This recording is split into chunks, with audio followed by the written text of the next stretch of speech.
Hello friends, welcome to Ramnath Poorakadai kitchen. 2 உருளைக்கிழங்கு மட்டும் இருந்தால் போதுங்க. ரொம்ப சுவையான உருளைக்கிழங்கு புலாவ் ரொம்ப ஈஸியாக செஞ்சிடலாங்க. செய்யறதுக்கு பார்த்தீங்கன்னா ஒரு 5-10 நிமிஷம் தான் ஆகுங்க. லஞ்ச் அண்ட் லஞ்ச் பாக்ஸ்க்கு ரொம்ப சூப்பரான ஒரு ரெசிபிங்க. வாங்க இப்போ இந்த ஈஸியான உருளைக்கிழங்கு புலாவ் எப்படி செய்யறதுன்னு நம்ம வீடியோக்குள்ளே போய் பார்க்கலாம். ஃபஸ்ட்டு இந்த ரெசிபி செய்கிறதுக்கு கடாயில் 3 டேபிள் ஸ்பூன் அளவுக்கு எண்ணெய் சேர்த்துருக்கேங்க. 1 டேபிள் ஸ்பூன் அளவுக்கு நெய் சேர்த்துருக்கேன். நெய்யும் நல்லா சூடானதுக்கப்புறம் 2 பிரியாணி இலை சேர்த்துக்கலாங்க. 2 கிராம்பு சேர்த்துக்கலாம். 2 பட்டை, 2 ஏலக்காய் சேர்த்துக்கலாங்க. இப்போ கிராம்பு, பட்டை, ஏலக்காய் எல்லாமே எண்ணெயில் ஒரு 2-3 நிமிஷம் நல்லா பொரிஞ்சதுக்கப்புறம் ஒரு பெரிய வெங்காயங்க நீல வாக்கில் கட் பண்ணி சேர்த்துக்கிறேன். உங்ககிட்ட பெரிய வெங்காயத்துலேயே சின்ன சைஸாக இருக்குன்னா நீங்கள் 2 வெங்காயம் சேர்த்துக்கோங்க. காரத்துக்கு பச்சை மிளகா 4 அளவுக்கு சேர்த்துக்கலாங்க. நல்லா கீறிட்டு சேர்த்துக்கோங்க. இந்த புலாவுக்கு வந்து பச்சை மிளகா காரம் தாங்க, மிளகாத்தூள் நம்ம சேர்க்க போகிறதில்ல. வெங்காயம் நல்லா இந்த அளவுக்கு வதங்கிடணுங்க. இப்போ இஞ்சி பூண்டு பேஸ்ட்டு 1 டேபிள் ஸ்பூன் அளவுக்கு சேர்த்துக்கலாங்க. இஞ்சி பூண்டு பேஸ்ட்டு கூடவே கொஞ்சமாக கொத்தமல்லியும் புதினா தலையும் சேர்த்துக்கலாங்க. பச்சை வாசனை போகிற வரைக்கும் ஒரு 2-3 நிமிஷம் நல்லா வதக்கி விட்டுக்கலாங்க. இப்போ இஞ்சி பூண்டோட பச்சை வாசனை எல்லாம் நல்லா போயிடுச்சுங்க. இந்த ஸ்டேஜில் நம்ம தயிர் வந்து நல்லா புளிக்காத தயிராக 1 டேபிள் ஸ்பூன் அளவுக்கு சேர்த்துக்கலாங்க. கரம் மசாலா 1 டீஸ்பூன் அளவுக்கு சேர்த்துக்கலாங்க. கரம் மசாலா சேர்த்துட்டு ஒரு தடவை நல்லா கலந்து கொடுத்துக்கலாங்க. ஒரு 2 நிமிஷம் போல் நல்லா கலந்து கொடுத்தாச்சுங்க. 2 உருளைக்கிழங்கு தோல் சீவிட்டு எடுத்து வச்சுருக்கேங்க. இப்போ உருளைக்கிழங்கையும் சேர்த்துக்கலாம். உருளைக்கிழங்குக்கு தேவையான அளவு உப்பு சேர்த்துட்டு ஒரு தடவை நல்லா கலந்து கொடுத்துக்கலாங்க. பாருங்க, நல்லா வந்து இந்த அளவுக்கு கலந்து விட்டதுக்கப்புறம் தண்ணி வந்து சேர்த்துக்கலாங்க. ஒரு 1/2 டம்ளர் அளவுக்கு தண்ணி சேர்த்துக்கலாம். உருளைக்கிழங்கு வந்து கொஞ்சம் நல்லா வேகணுங்க. 5லேருந்து ஒரு 8 நிமிஷம் போல் மூடி போட்டு வச்சிடலாங்க. அதுக்கப்புறம் பார்க்கலாம்.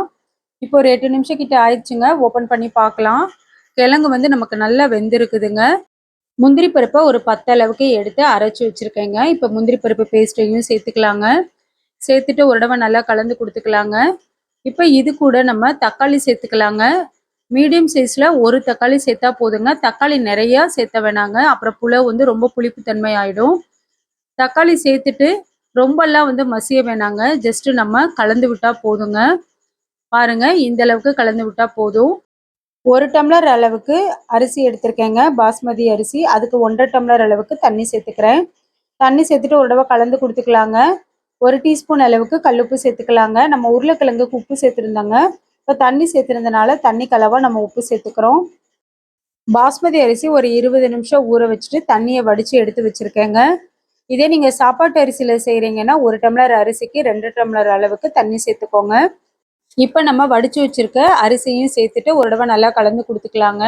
லோ ஃப்ளேமில் ஒரு 20 நிமிஷம் மட்டும் மூடி போட்டு வச்சிடலாங்க. அதுக்கப்புறம் நம்ம பார்க்கலாம். இப்போ ஒரு 20 நிமிஷம் கிட்ட ஆயிருக்குங்க. ஓப்பன் பண்ணி பார்க்கலாம் புலாவ் வந்து எப்படி ரெடியாக இருக்குன்னு சொல்லிட்டு. நல்லா வாசனையே கமகமன்னு இருக்குங்க. கொஞ்சம் கூட அடி பிடிக்கவே இல்லைங்க. புலாவ் வந்து சூப்பராக ரெடி ஆயிடுச்சு. இதே நீங்கள் குக்கரில் செய்கிறீங்க அப்படின்னா ஒரு விசில் மட்டும் வச்சுக்கோங்க, மிதமான தீயில. 2 உருளைக்கிழங்கு மட்டும் இருந்தால் போதுங்க. ஸ்கூலுக்கு போகிறவங்களுக்கு, ஆஃபீஸ் போகிறவங்களுக்கு ரொம்ப ஈஸியான ஒரு லஞ்ச் பாக்ஸுங்க. 10 நிமிஷமே ரொம்ப அதிகங்க. ரொம்ப குயிக்காக செஞ்சிடலாம். கண்டிப்பாக நீங்களும் நான் செஞ்ச அளவுகள் படி உங்கள் வீட்டில் செஞ்சு பாருங்கள். செஞ்சு பார்த்துட்டு எப்படி இருந்ததுன்னு உங்கள் கமெண்ட்ஸை எனக்கு சொல்லுங்கள். நீங்கள் இப்போ தான் நம்ம சேனலை ஃபர்ஸ்ட் டைம் பார்க்குறீங்கன்னா ராம்நாத் பூரக்கடை கிச்சனை சப்ஸ்கிரைப் பண்ணிக்கோங்க. பக்கத்தில் இருக்க பெல் ஐக்கானை கிளிக் பண்ணிவிட்டு ஆல்ன்ற ஆப்ஷனை டிக் பண்ணிக்கோங்க. அப்போ தான் நான் போடுற புது ரெசிபிஸ் நோட்டிஃபிகேஷனில் உங்களுக்கு உடனுக்குடனே வரும். இந்த வீடியோ உங்களுக்கு பிடிச்சிருந்தாலும் லைக் பண்ணுங்கள், உங்கள் ஃப்ரெண்ட்ஸ் அண்ட் ரிலேட்டிவ் ஃபேமிலிக்கு ஷேர் பண்ணுங்கள். இனி நான் வேறு ஒரு இன்ட்ரெஸ்டிங்கான ரெசிபியில் உங்களை பார்க்குறேங்க. தேங்க்ஸ் ஃபார் வாட்சிங்.